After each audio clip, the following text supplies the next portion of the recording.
Good morning students.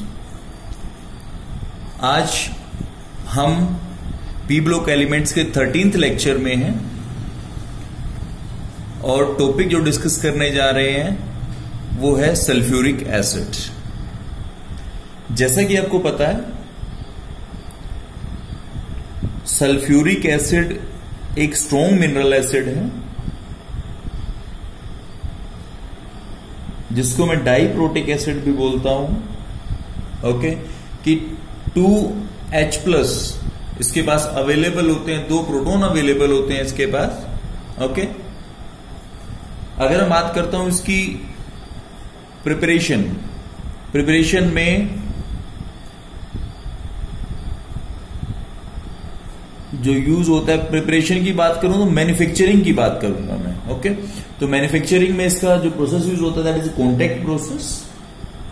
Okay, और सबसे बड़ा फायदा इसका ये होता है कि जो यहां से कॉन्टैक्ट प्रोसेस से मेरे को सल्फ्यूरिक एसिड मिलता है वो आर्सेनिक इंप्योरिटीज से टोटली फ्री होता है। ओके, और इसीलिए इसका फायदा ये होता है कि इसको मैं एडिबल प्रोडक्ट्स को बनाने के लिए भी यूज मैं कर सकता हूं। ओके, सबसे पहले बात आती है कॉन्टैक्ट प्रोसेस की थ्योरी के लिए प्रिंसिपल की बात मैं कर लेता हूं। ओके, तो सबसे पहले जो कॉन्टैक्ट प्रोसेस की थ्योरी है उसमें मेनली 2 स्टेप्स इन्वॉल्व होते हैं। ओके, और 2 स्टेप्स के में मैं क्या करता हूं, सेकंड स्टेप में SO3 सिंथेसाइज कर लेता हूं मैं। ओके, और उसके बाद मेरे को जो SO3 सिंथेसाइज किया है उसको कन्वर्ट करना होता है सल्फ्यूरिक एसिड में। ओके, तो कैसे सिंथेसाइज करता हूं उसकी मैं बात कर लेता हूं। ओके, सबसे पहले या तो मैं प्योर सल्फर ले लूं, S8 बोलता हूं जिसको मैं। ओके, और इसको मैं बर्न करूं किसकी प्रेजेंस में, ऑक्सीजन की प्रेजेंस में। यहां से मेरे को मिलता है 8SO2। ओके, या फिर जो आयरन के पायराइट्स हैं, आयरन पायराइट FeS2 बोलता हूं। ओके, इसकी मैं क्या करता हूं, रोस्टिंग कर देता हूं। रोस्टिंग करने से क्या होगा, मेरे पास FeS2 जो था वो कन्वर्ट हो जाएगा आयरन के ऑक्साइड में, और प्लस साथ में मेरे को मिल जाती है SO2, सल्फर डाइऑक्साइड, जो मेरी रिक्वायरमेंट है। ओके, ये बैलेंस हो जाता है इस तरह से। इधर मैं बात अगर करता हूं तो 8 इधर आ जाएगा, बैलेंस हो जाएगा। ओके, तो ये SO2 मैंने क्या कर लिया, सिंथेसाइज कर लिया। ओके, इसके बाद क्या करूंगा मैं, जो सल्फर डाइऑक्साइड है उसकी एयर में, ये फर्स्ट स्टेप था मेरे पास, sulphur dioxide production. Second step के अंदर मैं क्या करता हूं, जो SO2 मेरे पास बन रही है इसको मैं कैटालिटिकली ऑक्सीडाइज करता हूं। ओके, और जिससे एक रिवर्सिबल प्रोसेस से मेरे को मिल जाता है SO3। जो सेकेंड रिएक्शन SO3 सिंथेसिस है, this is an exothermic reaction, और यहां से नियरली 197 किलोजूल पर मोल एनर्जी रिलीज होती है। ओके, और ये स्टेप जो है मेरे पास, this step is the key step for manufacture of sulphuric acid, क्योंकि रिवर्सिबल प्रोसेस है। जितना SO3 आपके पास बनेगा उतना ही ज्यादा सल्फ्यूरिक एसिड बनेगा, ये पता है आपको। ओके, क्योंकि रिवर्सिबल प्रोसेस है तो ली-चैटलियर प्रिंसिपल भी चलेगा।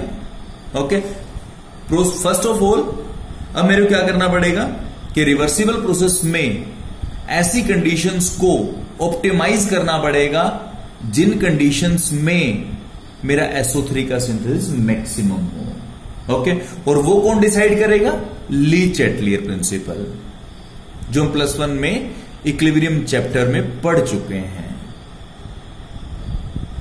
ओके, ये डिसाइड करेगा। अब ली-चैटलियर प्रिंसिपल क्या कहता है, ओके, कि वो क्या कहता है कि फर्स्ट ऑफ ऑल मेरा प्रोसेस कौन सा है, process is exothermic. Okay, exothermic का मीनिंग क्या है कि हीट बाहर निकल रही है। Okay, means heat is in the side of product. Okay, तो मेरे को क्या करना है, कि टेम्परेचर अगर मैं लो कर दूं, किसी भी एक्सोथर्मिक प्रोसेस के लिए अगर टेम्परेचर लो करता हूं तो उस केस में ये हीट एब्जॉर्ब होती है, प्रोडक्ट एब्जॉर्ब हो रहा है, एक तरह से ये बोल सकता हूं मैं। और अगर प्रोडक्ट की क्वांटिटी किसी भी तरह से कम हो रही है तो ली चैटली प्रिंसिपल क्या कहता है कि जो आपका रिएक्शन है, reaction will go towards the product. Okay, तो इस तरह से मैं क्या करूंगा, मैं इसके लिए डिवाइस करूंगा कि किसी भी तरह से मेरा SO3 ज्यादा बने। ओके, फर्स्ट मैं बात कर लेता हूं प्रेशर के लिए, वन बाय वन बात करूंगा। पहले प्रेशर के लिए बात करूंगा, उसके बाद मैं टेम्परेचर के लिए बात करूंगा। ओके, तो कैसे फेवरेबल कंडीशंस मैं SO3 के सिंथेसिस के लिए डिवाइस कर सकता हूं। ओके, तो यहां से फर्स्ट ऑफ ऑल प्रेशर। अब अगर रिएक्टेंट की साइड अगर बात मैं करता हूं तो 2+1 टोटल मेरे पास 3 गैशियस रिएक्टेंट्स हैं। इधर मेरे पास 2 गैशियस रिएक्टेंट्स हैं, 2 मोल्स ऑफ गैशियस रिएक्टेंट्स हैं। ओके, इधर 3 मोल है, इधर 2 मोल है। मैं क्या चाहता हूं, मैं चाहता हूं कि SO3 की क्वांटिटी मैक्सिमम बने। ओके, और फॉरवर्ड रिएक्शन के अंदर मैं decrease in number of moles मैं फील कर रहा हूं। ओके, तो अगर मेरे को फॉरवर्ड डायरेक्शन में लेके जानी है तो क्या करना पड़ेगा, मेरे को प्रेशर हाई करना पड़ेगा। ओके, और जनरली क्या होता है इस रिएक्शन के लिए 2 बार प्रेशर काफी फेवरेबल होता है। ओके, और एक प्रॉब्लम और आती है क्योंकि देखो SO2 और SO3 दोनों गैसेस की अगर बात करूं, O2 को अगर छोड़ दूं मैं, SO2 और SO3 दोनों गैसेस एसिडिक हैं। ओके, और एसिडिक गैसेस में अगर मैं प्लांट के अंदर, जिस प्लांट के अंदर मैं सिंथेसाइज करना चाहता हूं SO3 को, उसमें अगर प्रेशर मैं इंक्रीज करूंगा तो definitely this gas will cause corrosion to the plant, या जो बॉयलर जहां जिस भी कंटेनर में मैं कर रहा हूं इसको, वहां क्या करेंगे, वहां एक कोरोजन कोज करने वाले हैं। ओके, और but the favourable condition is high pressure. Okay, तो प्रेशर के लिए कंडीशन मैंने डिवाइस कर ली है। ओके, सेकंड बात मैं बात करता हूं टेम्परेचर के बारे में। ओके, टेम्परेचर जनरली जो है वो 720 केल्विन यूज किया जाता है। ओके, प्रोसेस मेरे पास क्या है, एक्सोथर्मिक है। एक्सोथर्मिक प्रोसेस का मीनिंग क्या है, जो एनर्जी बोल रहा हूं या थर्म बोल रहा हूं, हीट बोल रहा हूं, वो प्रोडक्ट में है। ओके, और प्रोडक्ट की तरफ अगर मैं रिएक्शन को लेके जाना चाहता हूं तो उस केस में मेरे को क्या करना पड़ेगा कि मेरे को प्रोडक्ट की क्वांटिटी कम करनी पड़ेगी। प्रोडक्ट क्वांटिटी मीनिंग क्या है कि मैं हीट को कम कर दूं। हीट कम कैसे करूंगा, हीट को एब्जॉर्ब करके, या बोल सकता हूं लो टेम्परेचर रख के। ओके, तो low temperature will favour the reaction. Okay, and the rate of reaction decreases with decrease in temperature. ये भी मेरे को पता है क्योंकि जितना मैं लो टेम्परेचर करूंगा उतनी रिएक्शन जो है वो स्लो हो जाएगी। और स्लो हो जाएगी इट मीन्स क्या, मैं बहुत लो टेम्परेचर भी नहीं कर सकता, बहुत हाई टेम्परेचर भी नहीं कर सकता। ओके, तो एक ऑप्टिमम टेम्परेचर डिवाइस किया गया, दैट इज 720 केल्विन। ओके, उसके बाद मैं बात करता हूं कैटलिस्ट के लिए। अगर मैं rate of reaction low temperature पे बढ़ाना चाहता हूं तो उस केस में मेरे को कैटलिस्ट की जरूरत पड़ेगी, शुड बी यूज्ड। ओके, और जो जनरली कैटलिस्ट यूज होता है वो यूज होता है प्लेटिनम डाइवेनेडियम पेंटोक्साइड। ओके, अब क्योंकि मेरे को ये पता है कि प्लेटिनम जो है, प्लेटिनम काफी कॉस्टली होता है। ओके, और उसको इजीली आर्सेनिक इंप्योरिटीज से हम क्या कर सकते हैं, पॉइजन कर सकते हैं। ओके, तो इसलिए जो है उसकी इन दो चीजों को देख के हम इसको अवॉइड करते हैं, और वेनेडियम पेंटोक्साइड उसको जनरली एम्प्लॉय किया जाता है कि आप क्या कीजिए, आप रिएक्शन के रेट को इंक्रीज कीजिए इन फॉरवर्ड डायरेक्शन। ओके, उसके बाद कुछ गैसेस बात कर लेते हैं, प्योरिटी ऑफ गैसेस। हमें पता है जितना आपका गैस प्योर होगी उतनी एफिशिएंसी ज्यादा होगी। ओके, और इसके साथ में मैं क्या एक ऐड कर सकता हूं कि क्यों ना मैं एक्सेस ऑफ ऑक्सीजन यूज कर लूं। ओके, क्योंकि अगर थोड़ा बहुत इसमें इंप्योरिटी भी रहेगी तो एक्सेस ऑफ ऑक्सीजन से मैं उसको काम कर सकता हूं। ओके, तो ये मेरे पास कंडीशंस थी। ओके, अब मैं क्या करता हूं, जो SO3 मेरे पास बन रही है, मैं क्या करूंगा, उसको सल्फ्यूरिक एसिड, ओके, तो सल्फ्यूरिक एसिड के ऊपर उसको मैं एब्जॉर्ब करवा दूंगा। एब्जॉर्प्शन भी बोल सकता हूं, absorption of SO3 in 98% sulphuric acid. Okay, ये प्रोसेस मैं कर रहा हूं थर्ड। इसमें क्या होगा, SO3 गैस में लूंगा, इसको मैं H2SO4 के ऊपर एब्जॉर्ब करवा दूंगा, जिससे मेरे पास बनेगा H2S2O7। इसको मैं बोलता हूं ओलियम। ओके, और इस ओलियम की डाइल्यूशन से मेरे को सल्फ्यूरिक एसिड मिलेगा, जो डिजायर्ड कंसंट्रेशन मेरे को चाहिए। H2S2O7 प्लस में H2O, यहां से मिलेगा H2SO4, सल्फ्यूरिक एसिड मिल जाता है मेरे को। ओके, तो ये आपके पास क्या है, theory of synthesis of sulphuric acid. Okay, जो इंडस्ट्री है, इंडस्ट्री के अंदर इसके 2 स्टेप्स में किया जाता है। ओके, पहले स्टेप में क्या करते हैं कि हम SO3 को H2SO4 के ऊपर एब्जॉर्ब करवाते हैं। ओके, और सब्सिक्वेंट उसका डाइल्यूशन करते हैं साथ में। ओके, इससे क्या है, कॉस्ट ऑफ प्रोडक्शन जो है वो घट जाती है, कम हो जाती है। ओके, तो ये आपके पास है theory of production of sulphuric acid. Okay, अब मैं जो बात करने जा रहा हूं, मैं बात करने जा रहा हूं कॉन्टैक्ट प्रोसेस से प्लांट कैसे काम करता है। उसका मैं डायग्राम चेक करूंगा, उसे एक फ्लो चार्ट बनाने की कोशिश करूंगा, या फ्लो चार्ट जो मेरे को मिलेगा मैं उसको डिस्कस करूंगा। ये डायग्राम है आपके पास कॉन्टैक्ट प्रोसेस के लिए प्लांट का रिप्रेजेंटेटिव डायग्राम है, एक मैन्युफैक्चर ऑफ सल्फ्यूरिक एसिड के लिए। ओके, तो अब मैं इसको डिस्कस करने जा रहा हूं कि कॉन्टैक्ट प्रोसेस में कैसे काम करता है। ओके, तो फर्स्ट जो आपके पास कॉर्नर है, उसके अंदर मैं क्या करता हूं, मैं सल्फर को रखता हूं। ओके, और इधर से एयर पास करता हूं। ओके, और यहां जिस तरह से एयर पास मैं करता हूं, उस तरह से क्या बनता है, मेरे पास सल्फ्यूरिक एसिड बनता है। ओके, क्योंकि मैं क्या कर रहा हूं, यहां या तो आयरन पायराइट लूंगा मैं, FeS2 जो पहले डिस्कस कर चुके हैं। ओके, या फिर मैं लूंगा यहां पे सल्फर, उसको बर्न करूंगा। इसको, इस पार्ट को बोलते हैं सल्फर बर्नर या पायराइट बर्नर बोलता हूं मैं। ओके, तो यहां से जो सल्फर प्रोड्यूस होगी, वो सल्फर डाइऑक्साइड प्रोड्यूस होगी, वो क्या होगी, वो इम्प्योर होगी। उसके अंदर SO2 भी होगा। ओके, और कुछ एयर भी इसके अंदर होगी, ऑक्सीजन उसके अंदर होगी।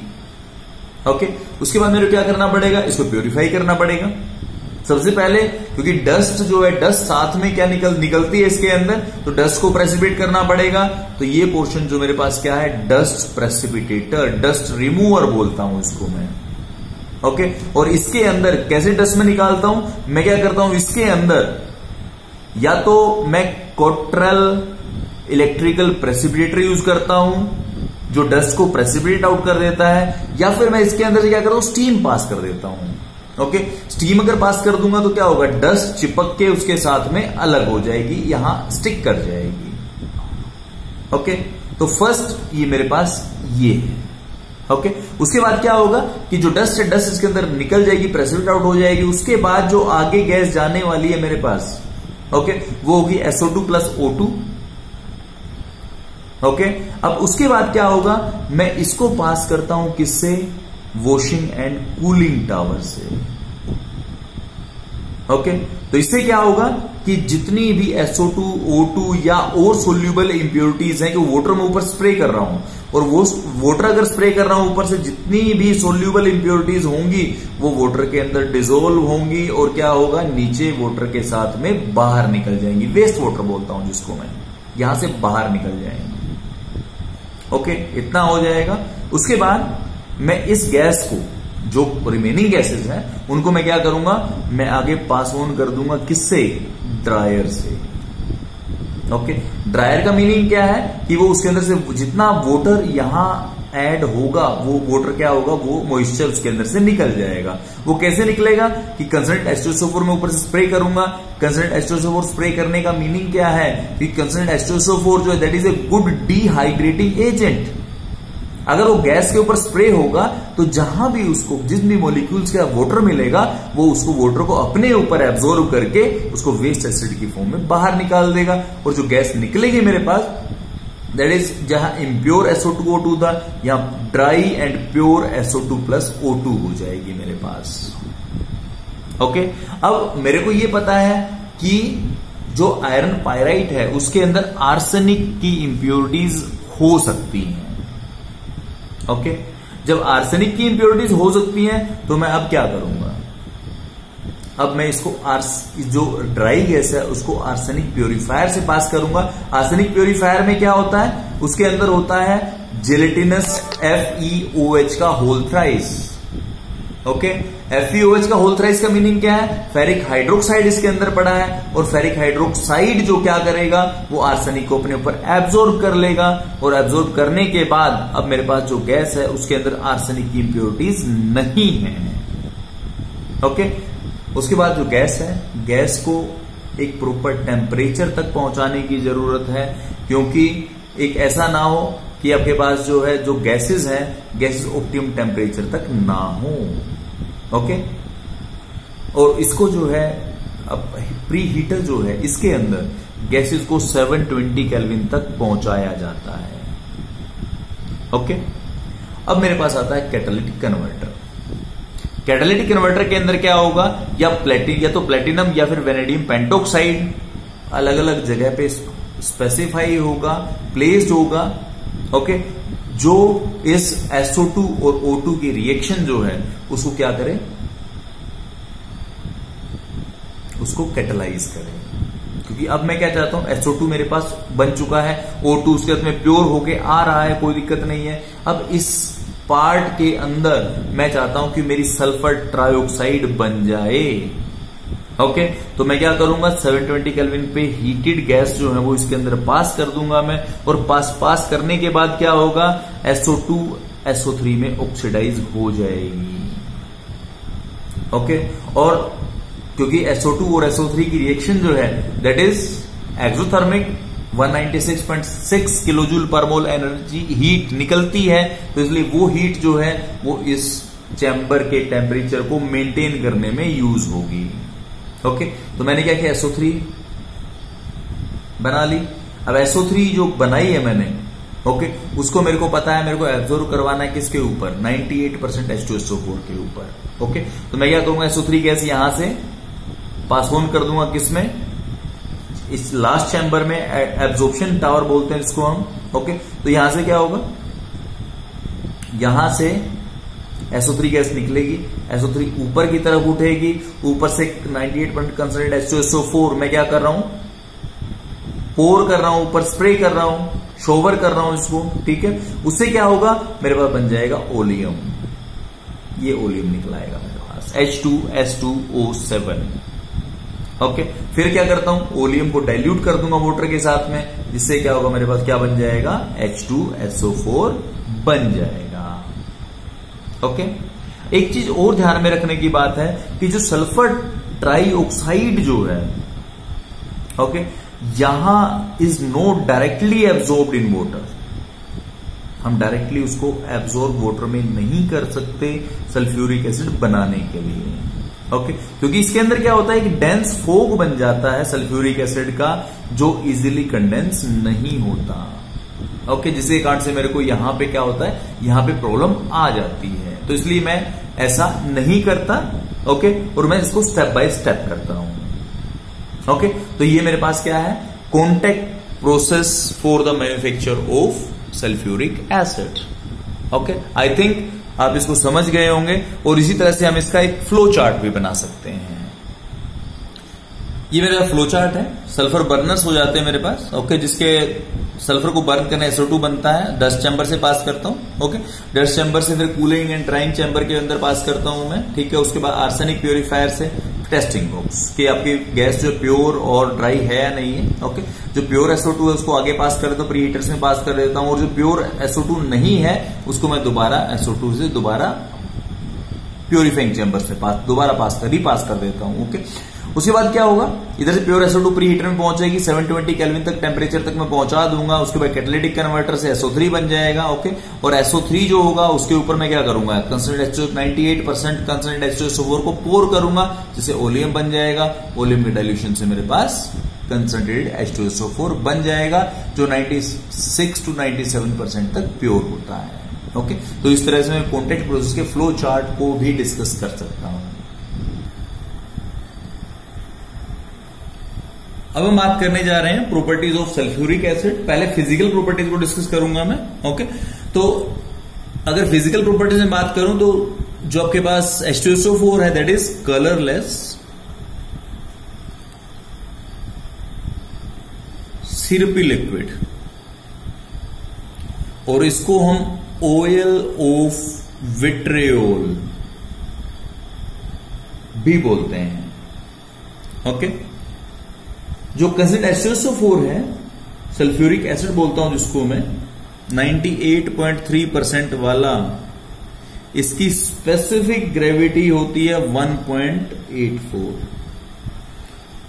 बॉइलिंग पॉइंट जो होता है वो होता है इसका 590 केल्विन, और फ्रीजिंग पॉइंट जो होता है वो होता है 283 केल्विन।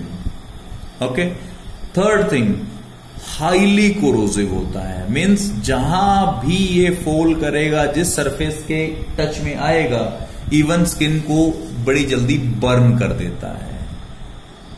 ओके, उसके बाद सल्फ्यूरिक एसिड की अगर बात मैं करूं तो सल्फ्यूरिक एसिड का स्ट्रक्चर कुछ इस तरह से होता है।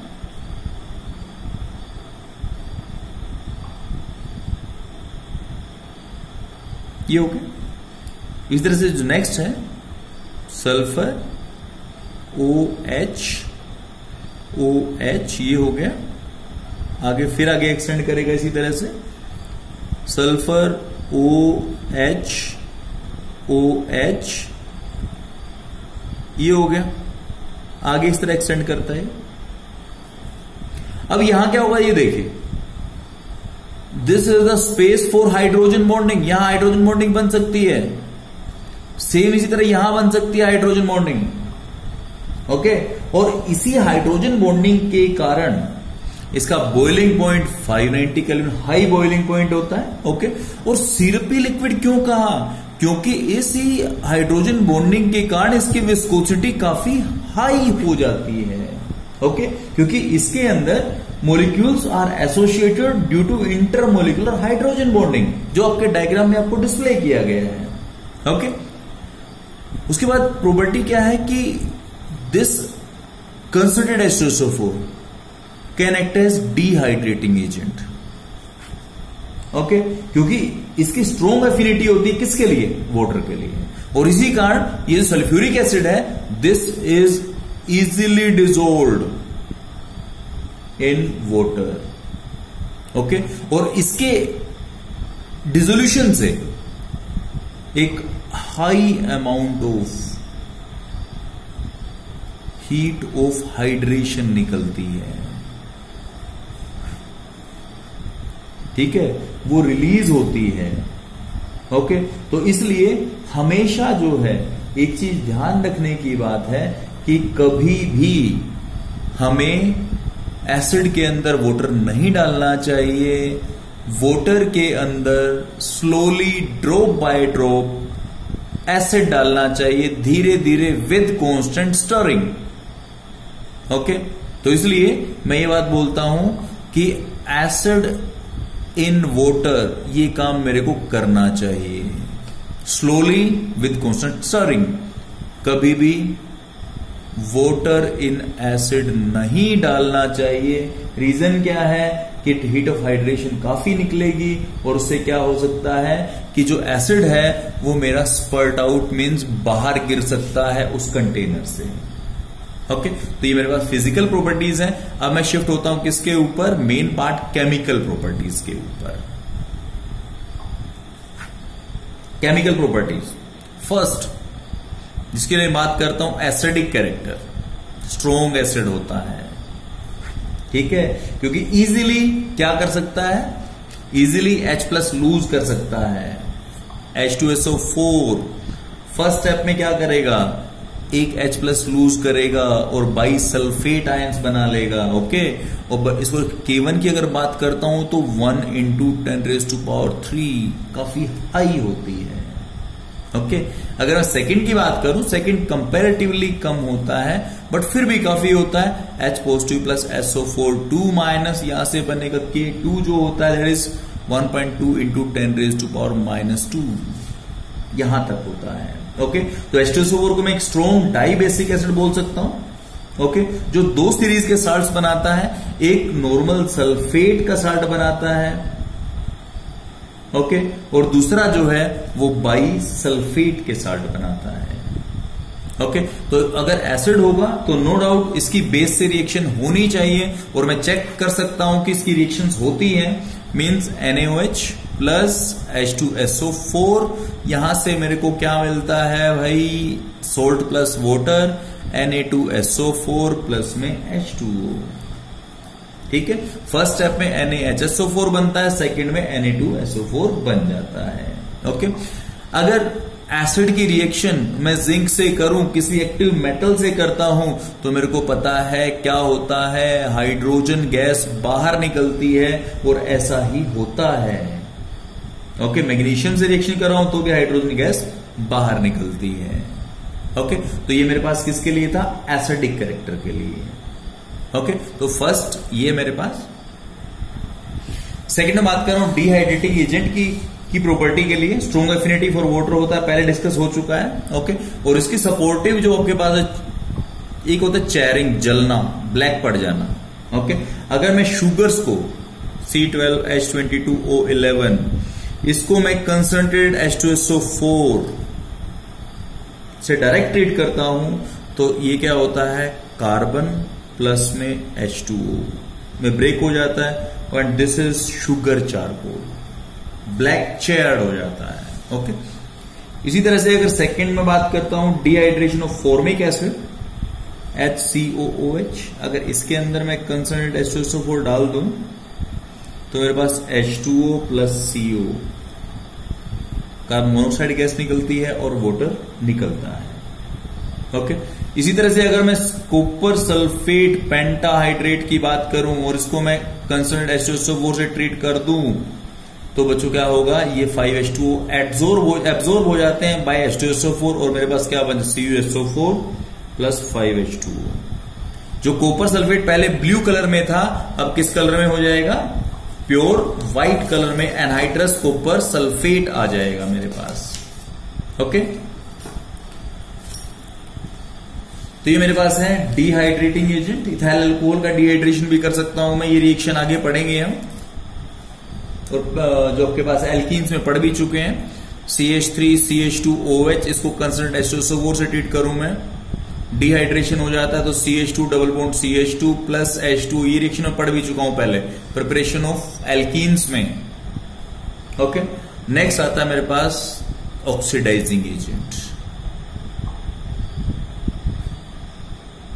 ऑक्सीडाइज कर देता है हर चीज को, ऑक्सीडाइज करता है। इट मींस क्या होगा कि खुद सेल्फ डिकम्पोज होके ये क्या करेगा, अगर मैं इसको हीट करता हूं तो उसके इसमें H2O plus SO2 plus nascent oxygen, ये नेसेंट ऑक्सीजन रिस्पॉन्सिबल हो किसके लिए, ऑक्सीडेशन के लिए, ऑक्सीडाइजिंग एजेंट के लिए।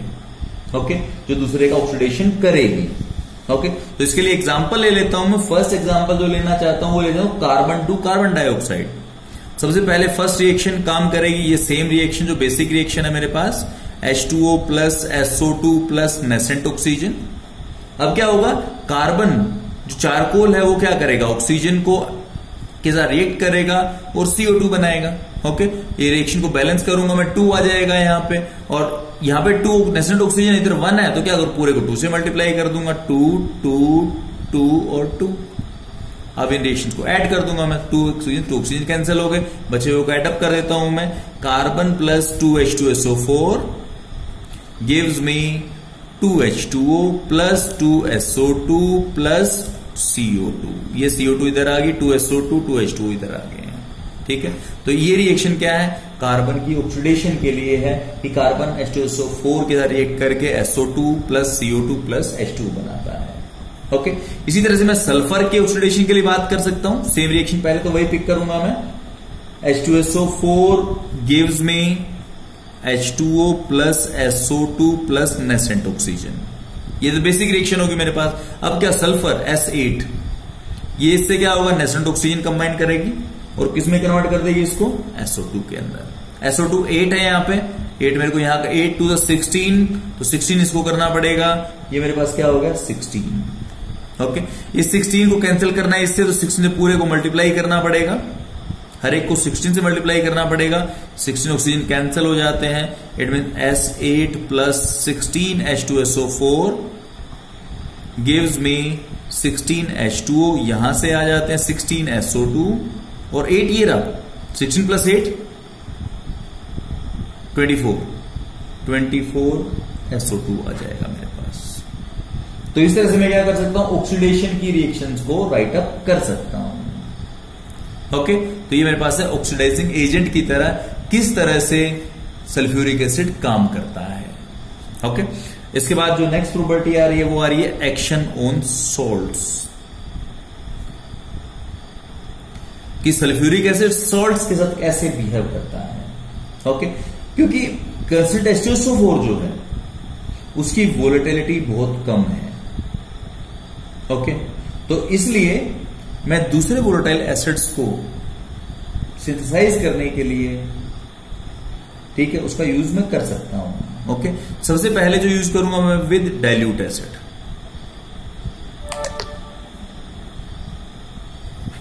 अगर डाइल्यूट एसिड के साथ में बात करूं तो कार्बोनेट्स, बाइकार्बोनेट्स, सल्फाइड्स, थायोसल्फेट्स और नाइट्राइल्स, उनको मैं डिकम्पोज कर सकता हूं डाइल्यूट H2SO4 के साथ। वो कैसे कर सकता हूं, एक दो एग्जांपल करेंगे हम।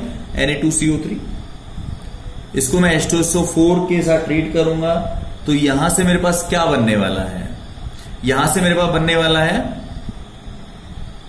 Na2SO4 प्लस में H2CO3। ओके, और ये बनने के बाद क्या होगा, ये दोनों आगे कन्वर्ट हो जाएंगे किसमें, H2CO3 जो है दिस H2O प्लस CO2, तो Na2SO4 तो सेम रहेगा, प्लस पर कार्बोनिक एसिड जो वो H2O प्लस CO2 में कन्वर्ट हो जाएगा। ओके, अगर सल्फाइड की बात करता हूं Na2S, ये H2SO4 से रिएक्ट करती है, क्या बनाएगा Na2SO4 इधर से, साथ में H2 इधर से बच जाएगा और S इधर से बच जाएगा, ये बन जाएगा। ओके, उसके बाद मैं बात करता हूं हॉट कंसंट्रेटेड एसिड के साथ। ओके, हॉट कंसंट्रेटेड एसिड के साथ फ्लोराइड्स, क्लोराइड्स, नाइट्रेट्स, एसीटेट्स, सब जो है वो क्या करते हैं, वो हॉट कंसंट्रेटेड के साथ डिकम्पोज हो जाते हैं। ओके, CF2 की अगर बात मैं करता हूं, एक दो की मैं बात कर लेता हूं, H2SO4 ट्रीट करता हूं मैं इसको, तो CaSO4 प्लस ये बन जाएगा साथ में CaSO4 प्लस H2F2, जिसको मैं लिख सकता हूं 2HF। ओके, अगर NaCl की बात मैं करूं H2SO4 के साथ, Na और SO4 बन जाएगा, NaSO4 बैलेंसिंग के लिए Na2SO4 हो जाएगा, प्लस साथ में 2HCl हो जाएगा मेरे पास। ओके, तो मैं इस तरह से इनको डिकम्पोज कर सकता हूं, हो जाएगा। ओके, इसके बाद नेक्स्ट जो है वो है प्रेसिपिटेशन रिएक्शन। ओके, प्रेसिपिटेशन में क्या होगा, जब मैं aqueous salts of barium, strontium, barium का बेरियम क्लोराइड हो जाएगा, कैल्शियम का कैल्शियम क्लोराइड हो जाएगा, इनको मैं ट्रीट करता हूं H2SO4 के साथ, तो Ba और SO4 इधर बनेगा, BaSO4 प्लस में 2HCl, और इसके क्या होते हैं, व्हाइट पीपीटी होते हैं। ओके, इसी तरह कैल्शियम की अगर बात मैं करूं तो CaSO4 बन जाएगा, इसके व्हाइट पीपीटी होते हैं, प्लस साथ में 2HCl निकल जाएगा। ओके, तो इस तरह मैं प्रेसिपिटेशन रिएक्शंस की बात कर सकता हूं, जिसमें barium, calcium, strontium, lead salts के साथ में जब डाइल्यूट H2SO4 को ट्रीट करता हूं मैं, तो उससे व्हाइट पीपीटी बनते हैं। ओके, एंड लास्ट जिस कैटेगरी में है, मैं बात करता हूं मिसलेनियस रिएक्शंस की, जिसमें जो कंबाइंड सब रिएक्शंस आ जाएंगे मेरे पास। उसके अंदर सबसे पहले सल्फोनेशन, आगे पहले भी रिएक्शन पढ़ चुका हूं सल्फोनेशन में। अगर बेंजीन के ऊपर मैं H2SO4 को ट्रीट करता हूं कंसंट्रेटेड को, सल्फोनेशन हो जाती है और बनता क्या है, SO3H, बेंजीन सल्फोनिक एसिड, ये बन जाता है। ओके, इसी तरह से अगर मैं पोटेशियम फेरोसाइनाइड K4FeCN का होल 6, इसके बाद मैं H2SO4 को ट्रीट करता हूं और हीट करता हूं, तो बनता है मेरे पास K2SO4 plus FeSO4 plus ammonium sulphate, और प्लस साथ में कार्बन मोनोऑक्साइड गैस रिलीज हो जाती है। ओके, एक रिएक्शन और जो पहले पढ़ चुके उसका रिवर्स पढ़ चुके हैं। अगर H2SO4 को मैं SO3 से ट्रीट करूं, कॉन्टैक्ट प्रोसेस में रिएक्शन पढ़ी थी हमने ये, तो ओलियम बन जाता है। ओलियम का मतलब H2S2O7। ओके, इसके बाद मिसलेनियस रिएक्शंस में ही रिएक्शन विद PCl5, H2SO4 को मैं ऐसे राइट अप कर सकता हूं, तो आई थिंक कोई दिक्कत नहीं होगी। मैं रिएक्शन करवाता हूं इसकी PCl5 से, PCl5 से रिएक्शन करने के बाद POCl3 तो बनना ही बनना होता है, पता है मेरे को। साथ में HCl निकलेगा और साथ में ये SO2, जो एक साइड तो OH का OH रहेगा, बट दूसरी साइड जो है वो Cl से रिप्लेस हो जाएगा। ओके, तो ये मेरे पास है रिएक्शन विद PCl5। अब मैं बात करता हूं रिएक्शन विद KClO3।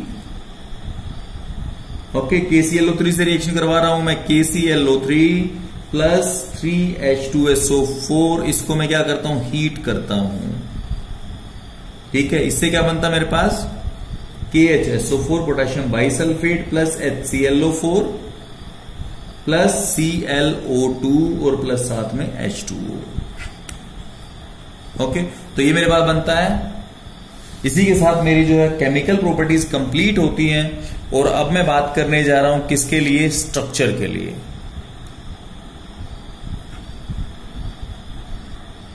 ये हमारे पास है structure of sulphuric acid.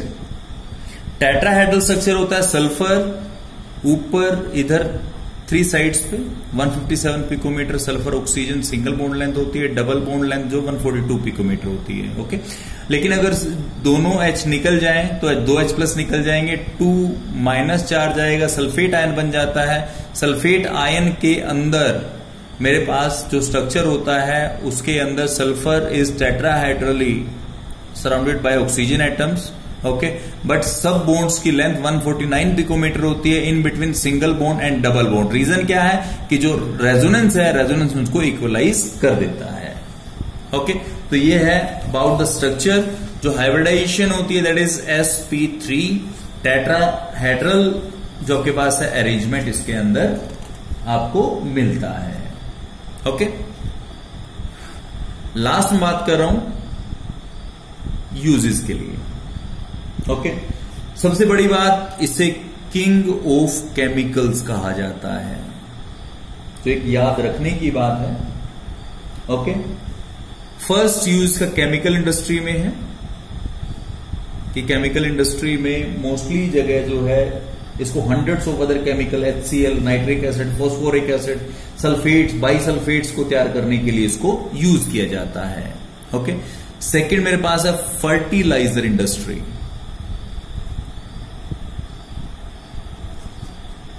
Fertiliser industry के अंदर ammonium sulphate, super phosphate of lime, okay, बहुत सारे फर्टिलाइजर्स बनाने के लिए इसको यूज किया जाता है। ओके, डाइज बनाने के लिए, ड्रग्स बनाने के लिए, पेंट्स बनाने के लिए, ओके, डिटर्जेंट्स बनाने के लिए इसका इंडस्ट्री में यूज होता है। ओके, उसके बाद अगर बात करूं मैं पेट्रोलियम, तो पेट्रोलियम रिफाइनिंग में इसका यूज होता है। ओके, जिससे क्या करता है, ये अनवांटेड सल्फर को निकाल लेता है। ओके, उसके बाद एक्सप्लोजिव को मैन्युफैक्चर करने के लिए,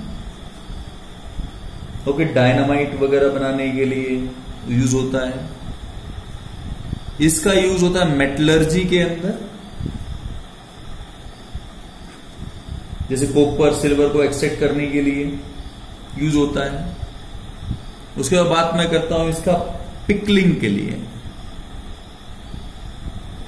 पिकलिंग का मतलब क्या होता है, cleaning the surface of metals.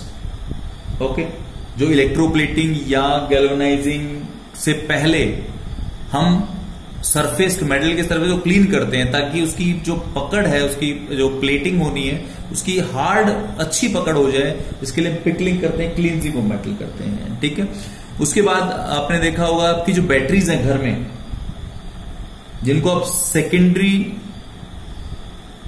Sales बोलते हो, रिचार्जेबल सेल्स बोलते हो, उसके अंदर यूज होता है। ओके, और लास्ट में लेबोरेटरी रिएजेंट की तरह तो यूज होता ही है। ओके, तो इसके साथ ही जो है हमारा पी ब्लॉक एलिमेंट का ऑक्सीजन फैमिली भी कंप्लीट होता है।